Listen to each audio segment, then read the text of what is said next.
신앙인들의 바로 공동체. 우리들의 신앙은 창조신학, 신앙, 구원신앙, 재림신앙, 임마누엘신앙, 부활신앙, 총체적으로 이 모든 것이 다 있어야 됩니다. 어느 하나만 있으면 안 된다라는 거죠. 건강한 몸은 몸의 각 부분이 다 건강해야지 건강하다라고 이야기할 수 있는 것처럼 신앙도 모두 갖추고 있어야지만이 건강하다라고 이야기할 수 있습니다. 그런데 출발은 구원신앙에서 출발되는 겁니다. 구원이 없다면 교회의 의미는 사라지는 것입니다. 교회가 존재할 이유가 없는 것이죠. 구원신앙은 십자가 신앙이라고 할 수 있습니다. 왜 그렇습니까? 기독교의 구원은 십자가를 통해서 이루어지기 때문입니다. 예수님이 이 세상에 오신 것은 인간을 구원하시기 위해서 오신 것이고 그 방법이 십자가입니다. 십자가는 인간의 죄값을 치르는 곳이고 사형틀입니다. 그로 인해 우리들이 구원을 얻습니다. 영생을 얻습니다. 하나님의 자녀가 됩니다. 십자가 신앙은 하나님의 사랑을 먼저 깨달아야지만이 그 신앙을 고백할 수 있습니다. 하나님은 날 사랑하십니다. 얼마만큼요? 얼만큼 사랑할까요? 애들 표현으로 하면 하늘만큼 땅만큼? 로마서 8장 32절에 이렇게 말씀하십니다. 다 같이 받들었겠습니다. 자기 아들을 아끼지 아니하시고 우리 모든 사람을 위하여 내주신 이가 어찌 그 아들과 함께 모든 것을 우리에게 주시지 아니하겠느냐. 누구? 하나밖에 없는 아들을 내어주셨다라는 거죠. 고통스러운 거죠. 그리고 두 번째, 나의 죄를 십자가에 못 박아 죽이는 일입니다. 날마다. 그래서 갈라디아서 2장 20절에 이렇게 말씀하십니다. 내가 그리스도와 함께 십자가에 못 박혔나니 그런즉 이제는 내가 사는 것이 아니요 오직 내 안에 계신 그리스도께서 사신 것이라고 말씀합니다.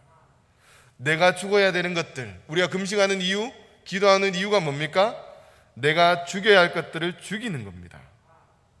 나를 비우고 죄악된 것을 내려놓는 일, 그것이 사순절에 우리들이 해야 될 일이라는 거죠.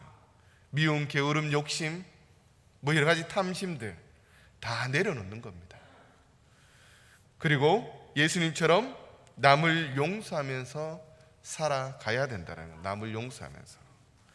십자가는 사랑과 용서의 주님을 말씀합니다. 아버지여 저들의 죄를 사하여 주십시오. 용서해 주십시오. 자기들이 무엇을 하는지 알지 못합니다. 예수님의 말씀처럼 용서하는 것, 용서할 수 없는 자를 용서하는 것, 절대적인 신적인 사랑입니다. 우리 힘으로 할 수 없다라는 거죠. 십자가의 사랑으로 우리들이 용서함을 받아 하나님의 자녀가 되었다라고 우리는 고백합니다. 하나님의 자녀들은 남을 용서하면서 살아가는 사람들입니다. 그리고 사순절의 마지막으로 주님과 함께하는 신앙입니다. 함께하는 신앙. 무엇을 하든지 나의 삶이 정말 주님과 함께하고 있는지, 동행하고 있는지, 우리 교인들이 정말 주님과 함께 하는가 라고 고민해봐요. 이전에는 주님, 내가 이런 일을 하려고 합니다. 나에게 지혜도 주시고 능력도 주셔서 잘하게 해주십시오. 이런 기도 다 해보셨죠? 이제는 주님, 내가 무엇을 해야 되겠습니까?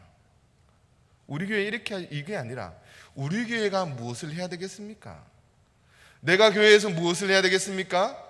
가정에서, 직장에서, 사회에서 무엇을 하길 원하십니까? 하나님의 뜻을 구하는 기도. 일을 잘하려면 그것이 곧 하나님이 원하시는 일이다 해서 바뀌어야 된다는 거죠. 더 먼저 중요한 것은 하나님이 무엇을 하길 원하시냐라는 거죠. 뭘 하길 원하냐? 개인의 열심이 아니라, 나의 열심이 아니라 하나님의 뜻이 어디 있는지를 먼저 살펴야 된다는 거예요. 그래서 객관화시키는 것도 상당히 중요한 부분이고, 그리고 현실을 제대로 바라볼 수 있는 것도, 진단할 수 있는 것도 너무나 중요한 것입니다. 그래서 나의 능력 밖의 일입니다. 하나님이 함께 하실 때 그것을 주님께서 깨닫게 해주시고 보여주시는 겁니다. 미국의 링컨 대통령이 노예 해방을 위해서 남북 전쟁을 하고 있을 때였습니다. 빨리 끝날 줄 알았는데 뜻밖에도 이 전쟁은 길어졌다라는 거죠. 동족 간의 싸움이잖아요. 많은 희생자가 나게 되자 링컨 대통령은 고민하기 시작합니다. 이때 어떤 장군이 대통령을 위로하는 뜻으로 각하, 이렇게 공궁에 처했을 때 하나님께서 우리 편에 계시다면 얼마나 좋을까요? 이렇게 얘기했습니다. 그러자 링컨 대통령이 뭐라고 얘기했겠습니까? 그래, 좋다, 이렇게 얘기했겠습니까? 아니죠. 지금 나는 하나님께서 내 편에 계신가 안 계신가를 염려하고 있는 것이 아니라 내가 하나님 편에 서 있는가 안 서 있는가를 고민하고 있다라는 거죠. 내가 하는 일이 정말로 하나님이 원하시는 일을 하고 있는 것인가? 하나님이 기뻐하시는 것인가? 사순절의 참 경건은 주님과 함께하는 겁니다. 주님과 함께하는 것. 주님과 함께 있지 못했던 일들을 회개하는 것이고, 가장 큰 일, 중요하고 의미 있는 일, 바로 주님과 동행하고 함께하는 것.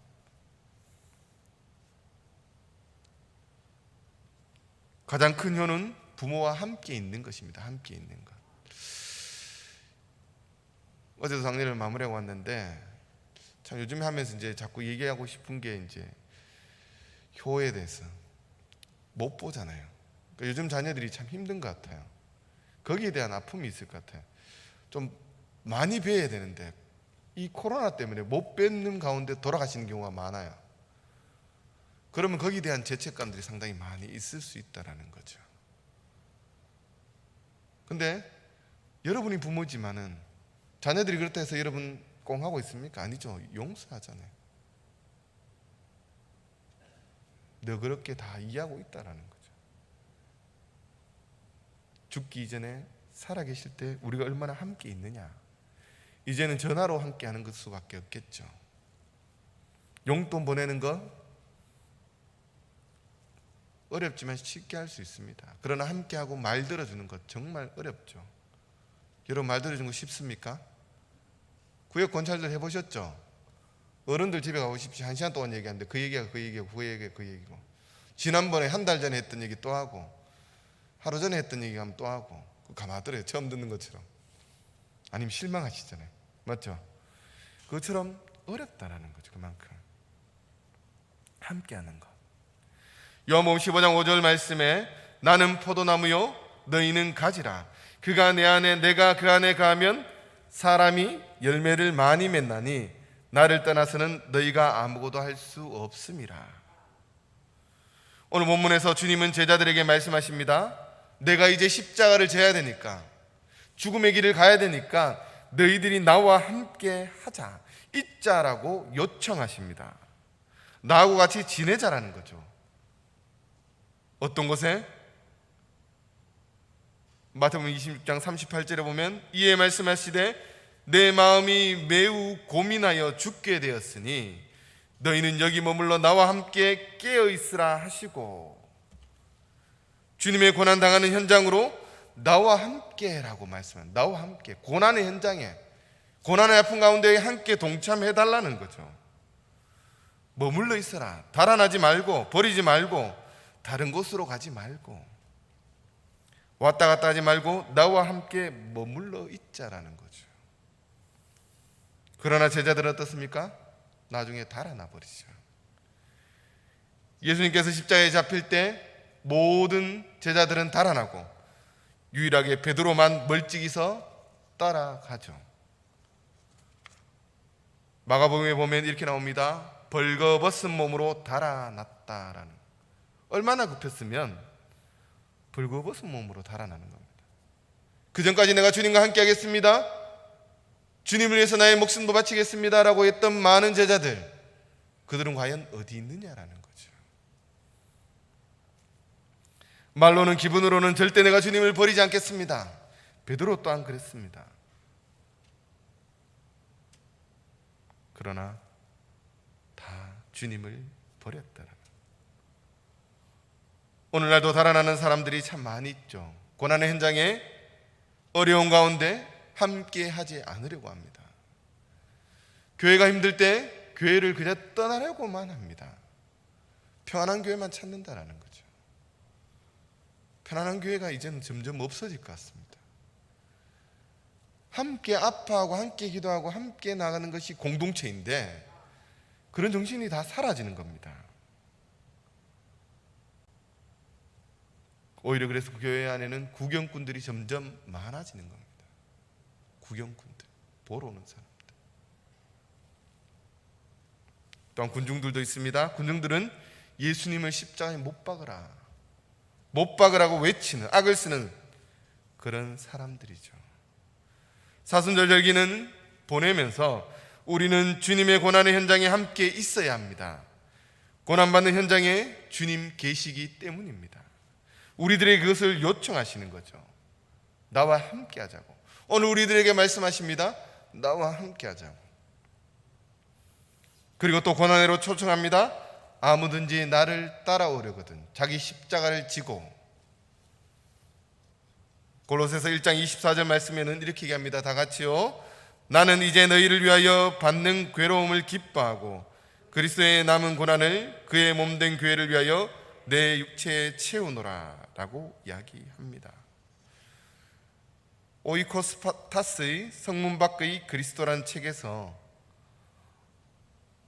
이렇게 얘기합니다. 히브리서 13장 12절 그러므로 예수도 자기 피로써 백성을 거룩하게 하려고 성문 밖에서 고난을 받으셨느니라 라는 구절을 주석하면서 예수님의 순환과 죽음을 성교적인 차원에서 해석합니다. 그는 예수님이 성 밖에서 고난을 받으시고 죽으셨다는 것은 구원의 장소가 달라졌다는 것을 의미한다라는 거죠. 성전 안에서 성전 밖으로 옮겨졌다라는 거죠. 구원이 성전 안에만 있는 것이 아니라 유대인에게만 있는 것이 아니라 세상 가운데 흘러가게 되었다라는 것을 이야기하는 겁니다. 나와 함께 하고자 하신 그 주님께서 우리를 어디로 부르십니까? 겟세마네 동산으로 우리를 초청하십니다. 겟세마네는 감람산 서쪽 중턱에 있는 동산입니다. 겟세마네의 뜻은 기름 짜는 기계라는 뜻입니다. 이로 미뤄보건대 감람열매의 기름을 짜던 장소로 사용되었던 것 같습니다. 실제로 여기다 얘기하지 않지만은 가보니까 감람나무들이 쭉 있어요. 그리고 예수님께서 기도하는 모습을 이렇게 만들어 놨더라고요. 겟세마네는 늘 주님이 기도하시는 곳입니다. 습관을 따라 기도했던 곳입니다. 전에는 혼자 이곳에 와서 기도하셨지만 이제는 제자들을 부르시고 제자들과 함께 기도하기를 원하셨다라는 거죠. 실제로 제자들이 기도한 데를 얼만큼 할 수 있겠습니까? 예수님만큼 할 수 있겠습니까? 우리의 기도가 과연 주님께 얼마나 도움이 되겠습니까? 그럼에도 불구하고 주님은 우리를 부르셔서 함께 기도하자라고 하는 거죠. 예수님이 십자가를 지기 위해서 기도하셨습니다. 그런데 제자들은 졸고 있었다라는 거죠. 예수님께서 왜 기도하자고 말씀하시느냐? 제자들로 하여금 십자가를 따를 수 있는 방법을 가르치기 위해서 기도하자고 얘기한 겁니다.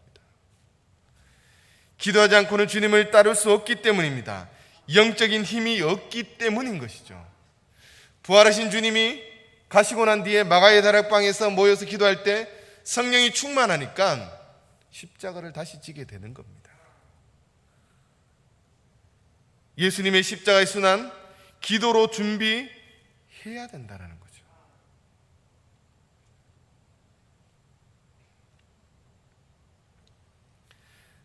베드로도 경험들 많이 했죠. 베드로의 신앙 고백, 그리고 변화산 사건, 신비한 체험들. 제자들은 정말 놀라운 체험들을 많이 했습니다. 그럼에도 불구하고 그들은 깨어있지 못했다라는 거죠. 오늘도 우리들에게 말합니다. 같이 기도하자, 함께하자. 개인의 안위를 위해서 기도했습니까? 욕심을 위해서 기도했습니까? 아니죠. 39절, 나의 원대로 마옵시고 아버지의 뜻대로 하도록. 나의 뜻이 아니라 아버지의 뜻. 기도는 내 뜻을 포기하고 하나님의 뜻을 찾아가는 겁니다. 떼쓰는 게 아니라는 거죠. 그러기 위해서는 하나님의 음성을 들어야 됩니다. 내 필요를 채우려는 것이 아니라 하나님의 뜻을 채우는 것. 내 욕심대로 십자가를 면하는 것이 아니라 하나님의 뜻대로 십자가를 지는 것입니다. 나의 십자가. 지난주 설교했지 않습니까? 수요일에 내 십자가를 지고 나의 십자가. 크다고 생각하지 마십시오. 크면 좋죠. 근데 힘들다라는 거예요. 작을 수도 있고. 그러나 중요한 것은 책임성이에요. 결국에는 큰 일을 맡기면 큰 책임이 따르는 거고, 작은 것을 맡기면 작은 책임이에요. 나중에 물으실 때 뭐라고 얘기하시겠습니까? 그런 사람들 있죠. 같이 일을 하다 보면 일을 막 만들고 받아놓는 사람들이 있어요. 해결도 못하면서. 옆에 사람 힘들어 죽습니다. 그렇게 되면 안 된다라는 거죠. 주님의 기도는 하나님의 뜻을 받아들이라고 몸부림칩니다. 진액을 쏟아내는 거죠. 감남유는 이렇게 짭니다. 흙에서 씨앗을 분리하고 이제 다 쪼개죠. 으기고 난 뒤에 착 놔두면 첫 번째 기름이 쫙 나옵니다. 그럼 첫 번째 기름을 따릅니다. 그 다음에 이제 얹어 놓겠죠. 돌을 얹어 놓으면 두 번째 기름을 받는데 24시간 정도가 소요된다고 합니다. 그리고 나면 두 번째 기름을 받습니다. 그리고 마지막은 찌꺼기 남죠. 버리느냐? 아니고 먹고 상처에 바르고 치유하는데 사용되는 것입니다. 그 말인즉슨 겟세마네 동산에서 예수님께서 모든 것을 짜내셨다라는 거죠. 그러니까 땀이 핏방울이 될 정도로 기도할 수 있었던 그 이유, 자기의 모든 것을 짜내는 겁니다. 자기의 모든 것을 흘려보내는 것이고 자기의 모든 것을 소진하는 것이죠. 그 목적이 바로 나의 뜻이 아니라 아버지의 뜻, 우리를 구원하시기 위한 것이고 십자가를 지기 위한 것이죠. 그것을 위해서 하나님의 음성을 들었다라는 거죠. 모든 기도를 하신 후에 제자들에게 얘기합니다. 시험에 들지 않게 깨어 기도하라. 고난에 동참하기 위해서 기도해야 되지만 또 우리는 깨어 기도해야 됩니다. 시험에 들지 않도록. 시험을 이기기 위해서 기도해야 된다는 거죠. 예수님의 수제자 베드로도 못 이겼습니다. 너희가 다 나를 버릴 것이다? 아닙니다. 저는 절대 버리지 않습니다. 주님과 함께 하겠습니다. 같이 죽겠습니다. 베드로는 상당한 열심을 가지고 있었습니다. 예수님과 함께 있던 자 중에 하나가 손을 펴 검을 빼어 대제사장의 종 말기라 그랬죠. 귀를 떨어뜨렸습니다. 대단한 용기죠. 베드로가 했습니다. 베드로가. 왜냐하면 큰 무리가 검과 뭉치를 가지고 예수님을 잡으러 왔다라고 했죠. 무시무시한 상황 속에서 베드로는 혼자서 그런 일을 했다라는 대단한 용기 있는 사람입니다. 그런데 그는 예수님을 부인하고 3번이나 철저하게 부인했습니다. 왜 그렇습니까? 주님과 함께 깨어있지 못했기 때문입니다. 주님을 따르는 일은 인간적인 마음, 열심, 칼로서는 안 된다라는 거죠.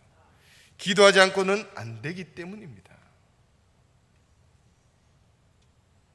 주님을 온전히 따를 수 없다라는 겁니다. 기도해야지만 주님을 온전히 따를 수 있습니다. 베드로는 주님을 가까이 한 사람입니다. 이리저리 망신을 당하면서도 내어 쫓기면서도 주님을 따랐던 그 베드로, 그 부끄러운 사건들 다 기억하시지 않습니까? 우리들도 마찬가지입니다. 깨어 기도해야 됩니다. 환난 속의 고통 속에서 믿음으로 살아내야 되고, 이 시대 가운데 고난의 삶을 살아내야 되고, 예수 그리스도의 십자가의 사랑을 증거해내야 된다는 거죠. 오늘 우리들에게도 성령을 약속하셨습니다. 성령이 우리 가운데 있습니다. 이미. 왜? 예수 그리스도를 구주로 고백하는 것이 성령님이 계시기 때문이라고 성경은 분명히 말씀합니다. 마가의 땅에서 120명의 제자들이 기도했던 것처럼 우리들도 사순절 기간 동안 주님과 함께 기도함을 통해서 성령 충만함을 받고 주님의 고난에 동참하고 세상 가운데 빛의 삶을 살았던 예수님과 같이 빛의 삶을 살고, 그리고 무엇보다 시험에 들지 않도록 깨어 있을 수 있도록, 늘 승리할 수 있도록 주님과 함께 기도하면서 사순절을 승리로 이끌어갈 수 있는 문창교회 성도님들 될 수 있기를 간절히 소망합니다. 기도하겠습니다. 주님 감사합니다. 이 사순절 기간 주님께서 우리들에게 말씀하십니다. 나와 함께하자. 깨어 있어서 나와 함께하자. 나와 함께 기도하자. 제자들은 그 말에 깨어 있지 못하고 나태하고 잤던 그 모습들을 바라봅니다. 하나님, 우리는 깨어 기도함을 통해서 예수님의 고난에 동참할 수 있도록 도와주시고, 십자가의 놀라운 사건과 부활신앙에 우리가 함께 동참할 수 있도록 주님 역사하여 주시옵소서. 주님과 함께하지 못했음을 회개하오니 용서해 주시고, 남은 기간 동안 주님과 함께함을 통해서 날마다 승리할 수 있도록 역사하여 주시옵소서. 감사드리며 예수님 이름으로 기도드립니다. 아멘. 찬송가 457장입니다.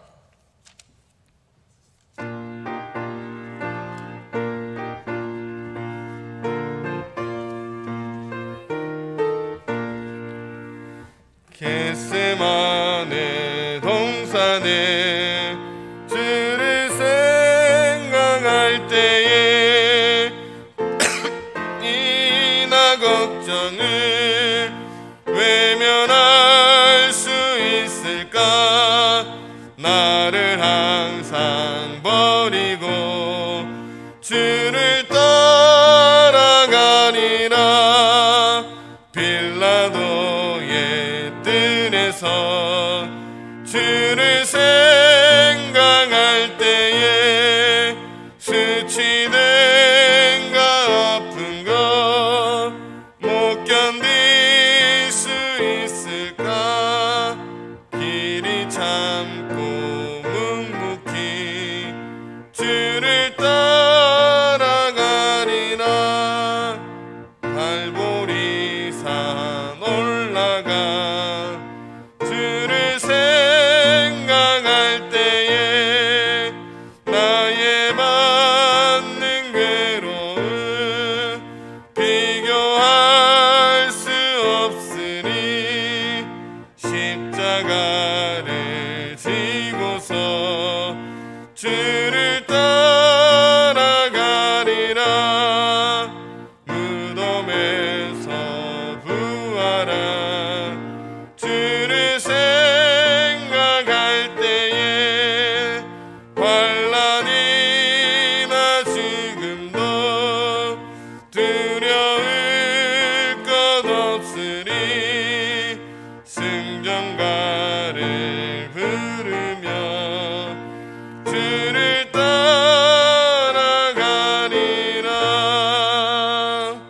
아멘. 우리 함께 기도하기 원합니다.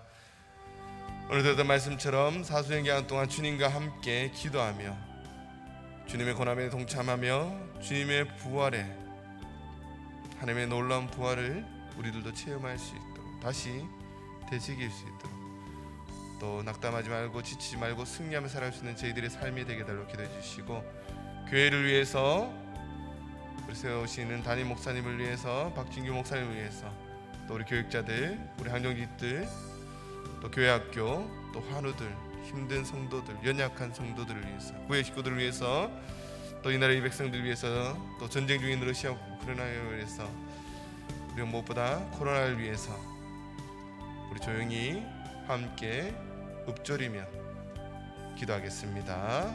주님 그렇습니다.